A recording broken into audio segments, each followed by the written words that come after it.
Well, welcome to this afternoon's session.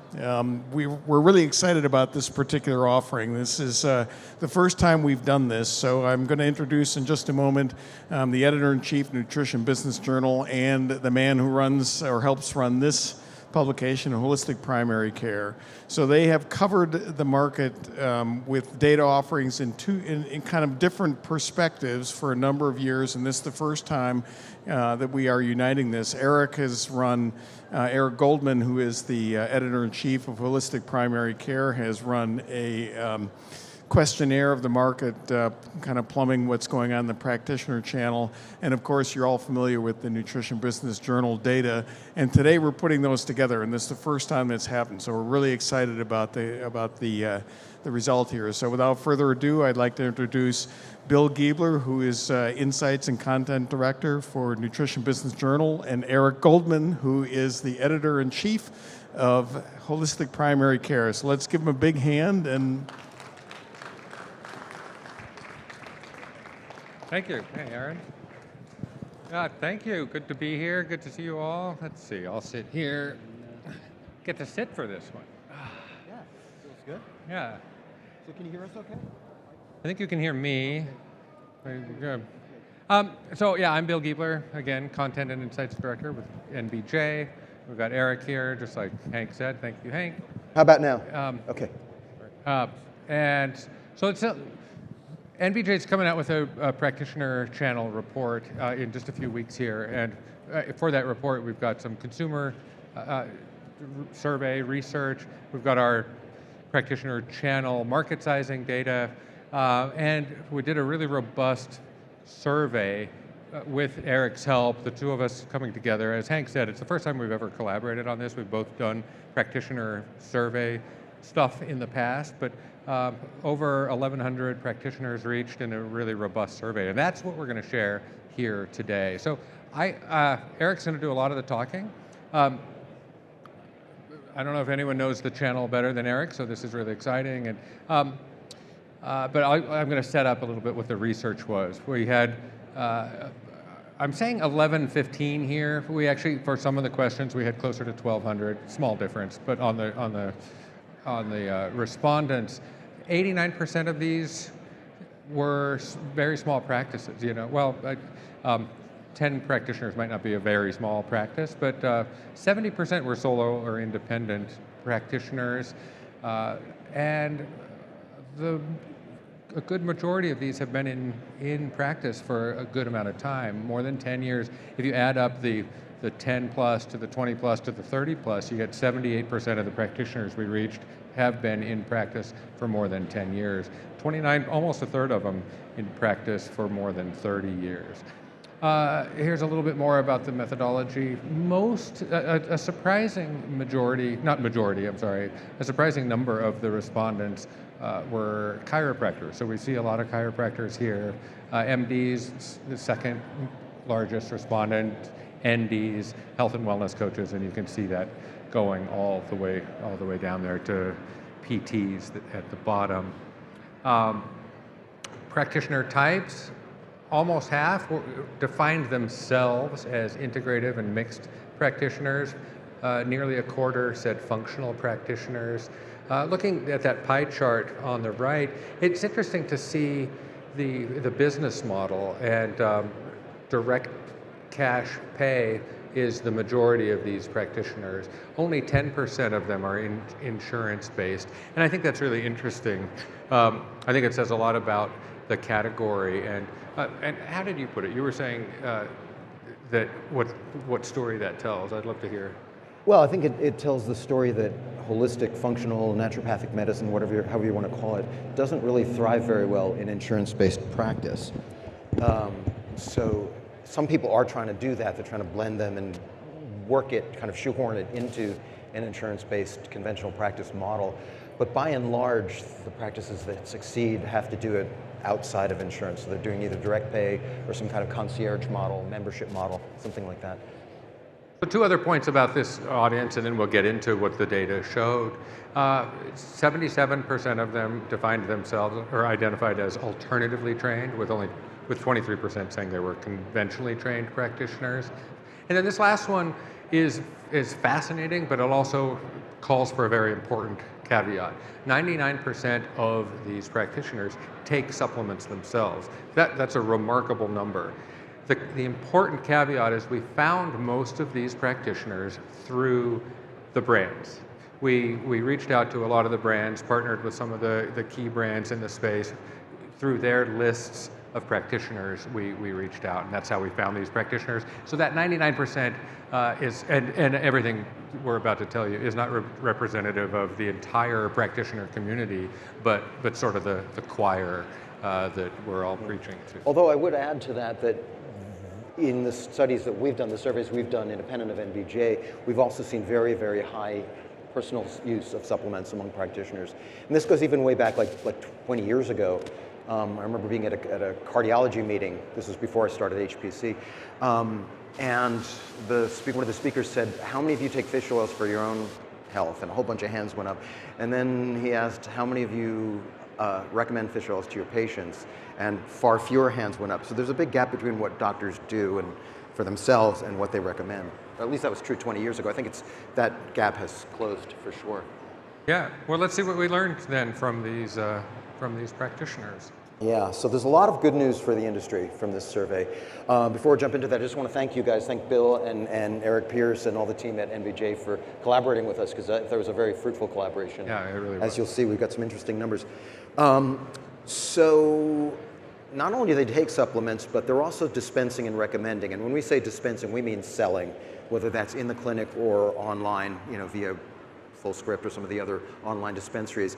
So 74% are dispensing in some way, and 23% that don't dispense are recommending. So there's only about 3% that are not dealing with supplements at all. No big surprise there. That's pretty consistent with what we've seen. It's just grown, like the number of doctors and practitioners who are dispensing. And so the next slide, so the main reasons why they're recommending supplements, again, no big surprises: general health and wellness, chronic inflammation and pain, stress and anxiety, sleep disorders, immune support, and all of these are pretty much above 50%. 70, the top ones are in the 70s. So yeah, it's a lot of the conditions that you're expecting that I'm sure a lot of your brands are already targeting products toward. And it's interesting, at NBJ, we ask this question of consumers a lot. What are the health concerns you have? And we see general health is almost always at the top. Stress and anxiety, sleep, and immune rise to the top. What stands out to me here is chronic inflammation and pain, and then just a few down from that is arthritis and joint pain. And that's not surprising, because these are things that people are talking to their practitioner about. So this is an interesting one. I think one of the most interesting things we've found so far in plumbing through this data. So we looked at comparison sales for this year versus last year, and 43% of the respondents say their sales are up, which is great, but 33% say their sales are down. And so there's this kind of bifurcation, and we don't exactly know what's driving that. We didn't see too many changes in terms of different age groups of practitioners or types of practitioners. At least so far, we haven't discerned any pattern for that. But the same thing happened when we asked about current sales versus pre-COVID sales. And I think that's the next slide. So if you add that up, it's like 47% say their sales are up significantly since before COVID. But then you have, 16 plus 28%, so over a quarter of them say sales are down since COVID. I don't know if that reflects fewer office visits, because you'll see in a few slides we'll get into telemedicine. We don't know what's driving that, but it's an interesting split.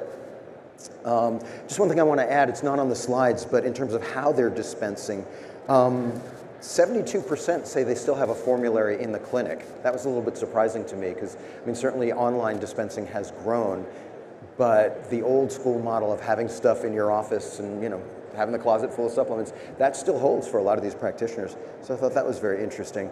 Another point I want to add, it's not on the slides, but in terms of gender, predominantly women in this survey response, 61% female, 32% male, and 7% non-binary or didn't want to disclose. That does fit with the general patterns in primary care. Certainly the number of women in medicine has grown tremendously over the last 20 years or so. Okay, so in terms of we've done the pre-post COVID. Next slide. Yeah, next slide. So these are the practitioners most likely to dispense. So chiropractors top the list at 89% are dispensing, NDs 88%, acupuncturists 85%. So that's not real surprising, but what's not on the slide, because this is just showing the top 5, is that the MDs who dispense was about 50%. So even though it's not on that slide, a lot of MDs are dispensing supplements. Oh, it's on our next slide. Yeah, and recommenders. So the dietitians and the MDs are recommending. So even if they're not selling in the practice. And to some extent, the MDs, especially if they are working in a conventional setting, they may want to dispense themselves, but they can't because they're working in a practice setting that doesn't allow them to. And that goes back to that earlier point, too, about insurance-based practices. MDs are certainly, I would imagine, more likely to be in those settings. Yeah, for sure. Yeah. So, okay, telemedicine. The big winner out of the whole COVID thing was telemedicine. It is the norm now. I think the next slide really tells that story. So 58% of our respondents are offering virtual visits, 42% are not. What was surprising to me is I expected to see an age split there with like lots more younger doctors doing telemedicine than older ones, but there really wasn't. I mean, it was pretty evenly spread throughout the age brackets and across the practitioner types. And it's into the next slide. Since COVID, it's grown. A lot of 30% of the respondents say that their number of teleconsults is up. Very few are saying that their teleconsults are down, so it's definitely a growing trend. Virtual visits as a percentage of total visits, for most, for 40%, it's in the range of 10 to 20% of their total visits. But there is this segment down at the bottom there, 23%, that's almost a quarter of them. It's 80% or more. And we do know that some practitioners are only doing virtual visits at this point. That, I think, has big implications for the practitioner brands, practitioner-focused supplement brands, because it means there's fewer points of contact in the office. There's more virtual points of contact, but there's fewer office visits. So if your model is based on patient coming into doctor, like what I call the Norman Rockwell model of medicine, where like patients come into doctors and doctors transact with them in person, that's never going to go away, but it's not the dominant way of doing medicine these days. Now, what's interesting for chiropractors, you can't do chiropractic adjustments online. You can't do acupuncture online. There's a lot of things you still can't do online that you have to do in person. So, but how the telemedicine piece plays into marketing strategy for you guys in the industry, I think it's a lot to think about. I don't have any brilliant answers yet, but I don't have the number for it in my head, but I was surprised to see any percentage of chiropractic being done in telemedicine, and there was a double-digit. Yeah, there was a slight difference. I mean, 66% of the under 45-year-olds are doing telemedicine versus 55% of the over 60. So there's a little age bracket difference, but not huge. And then the other significant difference that I saw was conventional docs are more likely to be doing it than alternative docs. So that was like 73% versus 54%. And they're happy with it. Yeah, they're very happy with it. 45% say they're very satisfied. 41% say they're somewhat satisfied. Very few are really dissatisfied with it. So I'd be interested to see how that correlates with the consumer numbers. Are consumers as happy with it as the doctors are? But if you think about it, I mean, it makes sense. Like less overhead, less hassle. It's a very appealing prospect for practitioners. Okay, so again, big implications. This old Norman Rockwell friendly family doc scene, like that's not the future, I don't think. That looks like the future, are you sure? Yeah. Obviously, this doctor is not an anti-vaxxer. Okay, this is interesting. The revenue, like how important is it for the practice survival? So for 40%, for 17%, it's 40% or more of the total practice revenue. But the lion's share, like for 31%, so it's about a third of them, it's less than 10%. So they're making a little money on it, but it's really a patient convenience factor. But that does depend a bit on the type of practice it is. Like I think for naturopaths, chiropractors, it's more of an important revenue piece than for the MDs. So the next slide. Yeah, this is them self-rating the importance. So 32% say it's very important but not essential. 25% say it's essential. They couldn't stay in practice without it. And was that surprising to you, Eric, as someone who No, not practices? really. I think that tracks with the trends we've seen in previous surveys. Yeah. That's 1 in 4 of these practitioners could not stay in practice without the dietary supplements. Yeah. That's a And you're going to see bold that's going to be the naturopaths, the chiros. Yeah. Okay. So let's talk about that a little bit more about that as a channel. And by the way, NBJ is tracking this as the fastest growing channel that we track. It's not the largest channel, so if we look at numbers, it's not as profound. But if you look at growth, it's growing at 7.6%. The next highest. Mass market and e-commerce are both tracking at 5.7%. The overall industry is growing at 1.9%. So practitioner channel is doing really well at 7.6. And we're seeing that by 2026, if our projections play out, it will be 10% of the overall supplement market will be through the practitioner channel. Very interesting dynamic in a marketplace where we're also seeing mass market growing tremendously. Mass market tells us that consumers are trading down to value brands. Practitioner tells us that consumers are trading up to what they perceive as the higher quality that's happening in the practitioner brand. So that's a really interesting dynamic. This is interesting. One of the things that we asked is about repeat purchases. Now we're asking the practitioner, and we have to recognize that they don't really know. But the question is, what percentage of your patients who initially purchase a supplement from you make repeat supplement purchases from you? And that 72%, it looks like, 82%. Never do good math when I'm on stage. It's high pressure. Yeah. But almost all of 36% says almost all of the patients are coming back for that repeat purchase, and then 46% says a majority, 50 to 80%.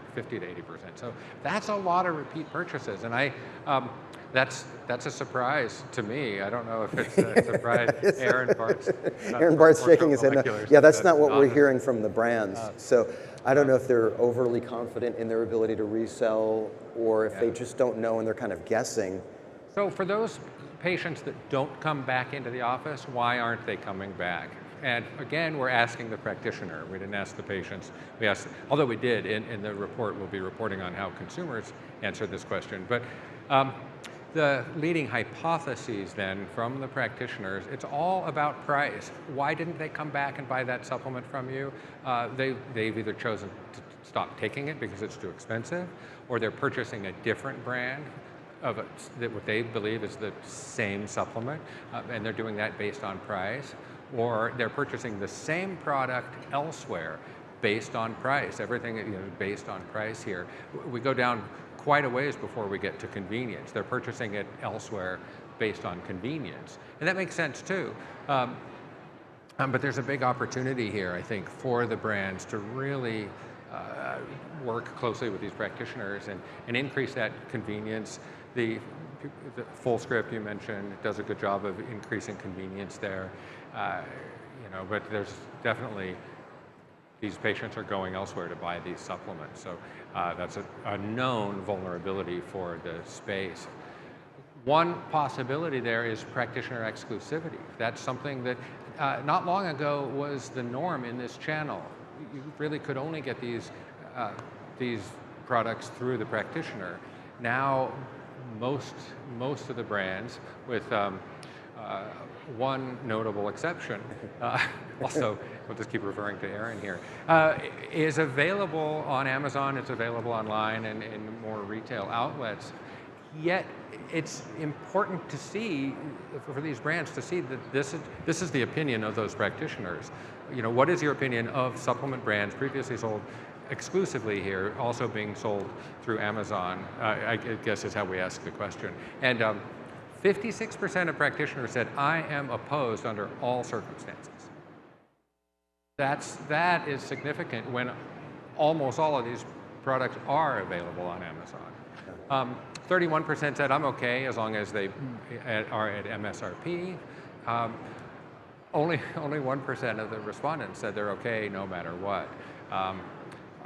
you know, and 7%. Those bottom ones, those are clearly the practitioners that are not depending on the sales to stay in business. But those that count on this to stay in business, it makes sense that they want that repeat purchase. That repeat purchase too, for the 70% with the formulary, brings them back into the office too. So it's additional revenue for the practice beyond the supplement itself. They have to come back into the office, and that might work out for them too.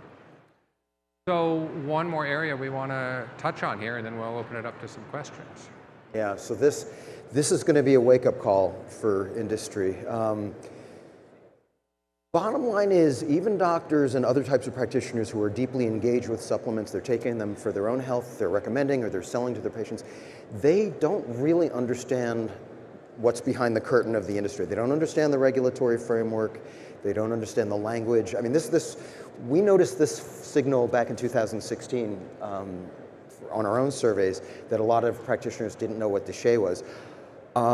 I was surprised that, like, when we asked this question again, 47% of these practitioners don't know what Duchenne was. And this time we spelled it out. We said Dietary Supplements Health and Education Act. 47% didn't know what it was. That should trouble you guys a little bit. Like, why don't they know what that is? Because it defines how we talk about supplements. It defines what the patients are hearing about supplements. It just, you know, how the FDA and FTC behave. It's all defined by Duchenne, and practitioners don't understand that. So I think we've got a real education opportunity there to tell our story better.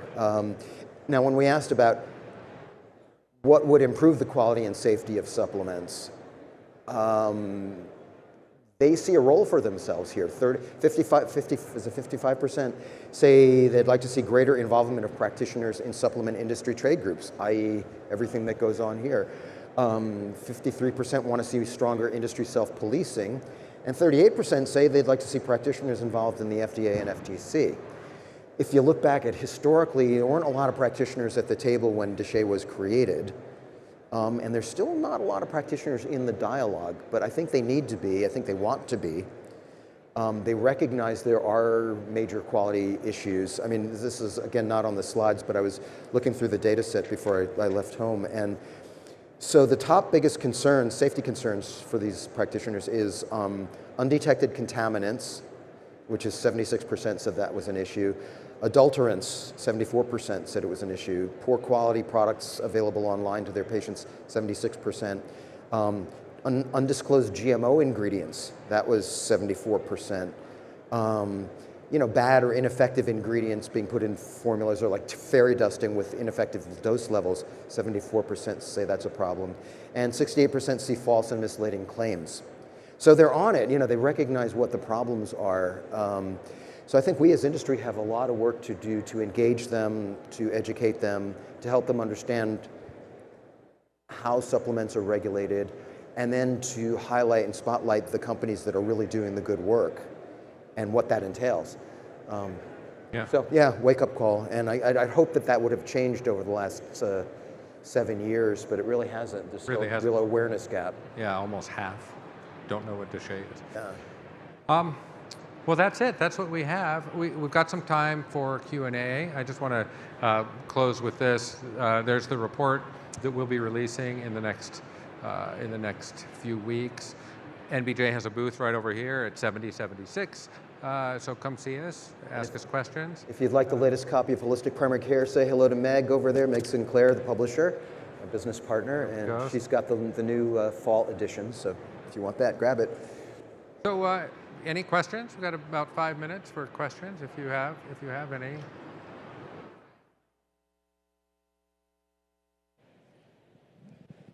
I was wondering what's the opportunity for maybe extending these kind of questions and coverage towards dietitians. So I was just at the FENSI event in Denver, and I've not covered a lot in the past, but it seems to me like the dietitians community is slowly warming to the idea of supplementation and providing them and recommending them to their patients. And I'm just wondering if that's an area you're looking into for the future. Yeah, for sure, we're seeing that. I mean, traditionally, dietitians their organizations were pretty well arrayed against supplements, and a lot of them were working in institutional settings where like it wasn't even a question, but it seems like there's a whole outgrowth of that profession that's working essentially as coaches, nutrition coaches, wellness coaches, often in tandem or in conjunction with a medical practitioner, physician or a nurse. But they're working more as consultants and they're independent, so they are open to it. So yeah, I think there's a lot of opportunity with dietitians. Aaron? Just a comment and then a question. Comment, on the whole thing about do they come back to buy products? I would just say this: you can watch, we can watch doctors, and let's just take like the common things they buy: multivitamins, fish oils, probiotics. So if you have a doctor that's buying 24 bottles of fish oil every month, if they have that many people coming back, 50%. You should see them buying 36, 48, because they have 6 new patients a month or whatever. I can just tell you that doesn't exist. They buy 24 bottles forever. So I just think, some of the issues with that. Yeah, I think a lot of the practitioners, they don't actually manage their own formulas. Right. They have somebody doing it. Yeah. So they're guessing. And of course, they like to think that they're the best at everything. Yeah. So the question is more NBJ side is when you're reporting the market, practitioner market and all that, is there any thought on starting to break out what you think the practitioner market is versus what we're calling the practitioner market? And I guess my point is, if you're selling 70% of your revenue through channels like Amazon, which is really direct to consumer, why is that considered practitioner revenue? Yes. That's a really good question. That's a really good point, and it is something that we struggle with, because with this, when we report on practitioner channel, we're reporting on the revenue from practitioner brands, which actually breaks from how we typically report. Usually, it's where it's being purchased. So Walmart.com, for instance, is online, as we report as e-commerce, whereas Walmart is mass market, brick and mortar. We don't do that with practitioner. We have less to work with Right. practitioners, so we take a lot of this from the brands and we get revenue estimates that way. I would love to see that break out and understand what's actually selling through the practitioner. I don't know. I wouldn't say that's right around the corner, though. Because I think the assumption is that it originated through the practitioner, and I think the more that it's available in retail channels, I think less of that is originating through the practitioner. It's just people going on and buying certain brands. Yeah. And so it'd be interesting when you say the practitioner brand channel is growing by 10%. Is it really growing by 10%, or is it not really growing? Because I just think there's some skewing in there. That'd be nice to figure that out. Yeah, that's a good point. question back here. Here's Ken to grab the mic. Dr. Cates. Thank you. Good memory. So I'm a naturopathic physician, and I was shocked to see the thing about Deshay. I thought all my colleagues knew about it, but I'm wondering if it's because this is more chiropractors, if there's some sort of reason why chiropractors might not know. But I think this is a really great opportunity for supplement companies to educate practitioners. So, I mean, I think those in the room that are making supplements for practitioners, this is a really great opportunity to set yourself apart from others if you're above and beyond. Yeah, it's a really good point. So thanks Absolutely. for sharing that. I appreciate that. Yeah. Thank you. I'd like to comment on the points that Aaron brought up. I think they're really important. Whether we talk about drugs or we talk about dietary supplements, patient compliance, adherence to what the doc prescribes or recommends, is a terrible problem with pharmaceuticals, and it's even worse with dietary supplements. I've seen trends where packaging in patient-specific packages to provide convenience is one way to improve compliance and track it. In your surveys, NBJ and you, Eric, did you look at that aspect of medication compliance? There are some questions in there. We didn't have it. We couldn't cook that down to present here, but yeah, I think there are some questions about compliance in terms of. I think we asked it in terms of like what's a maximum reasonable dose level, or like number of supplements per day you could expect people to take, because I think it does come down to that. Yeah. We asked that specifically around children. That's I don't know if we did compliance on the broad. But I agree, it's an issue, and it's an issue across the board in all of healthcare. Yeah. And that makes sense to me. It does seem like it would be more of an issue with dietary supplements, which I'm imagining the patients deem as less crucial than pharmaceuticals. I don't know if that's a reasonable assumption I'm making. Any other questions or comments? One more? Good comments. I am an ingredient supplier. I have two questions. One is a follow-up on the compliance part.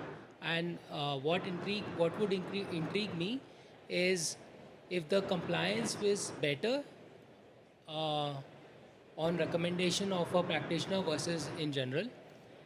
That's something that is intriguing me. And the second aspect that I would want to know is what is the target population for these practitioners? Is it mostly the older generation? Is it younger ones? I mean, the younger ones may be buying it online. And even the people who are switching from practitioners to other channels, is there an age factor associated with it? Maybe the younger generation is more, getting recommendation from practitioners but buying it online, and the older generation is still buying it from the practitioner themselves. Just curious to know if that is a factor to be considered. Yeah, I don't know the answer. That we'd have to look into the consumer survey on that, and that'll be in the report coming up. What was the first half of your question? Oh, wait. Do you remember? It was related to on the compliance. The first question was on the compliance. If the compliance is better on recommendation of a practitioner versus in general.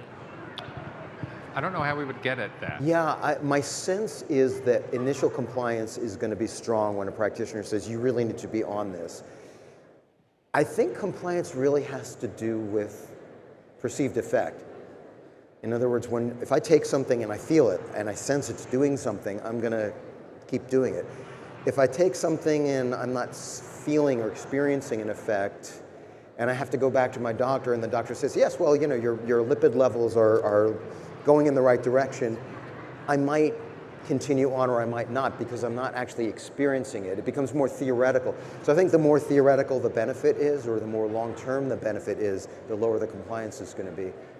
But the more, I know if I take a certain supplement that has melatonin and 5-HTP, and like GABA in it, I'm going to go to sleep and I'm going to rest really well. That's going to make me continue to take it. If I don't feel that, maybe I'll take it, maybe I won't, but it drops off based on perceived effect, I think. Well, we are out of time. Thank you all so much. Thanks for being here with us. Thank you. Have a great show.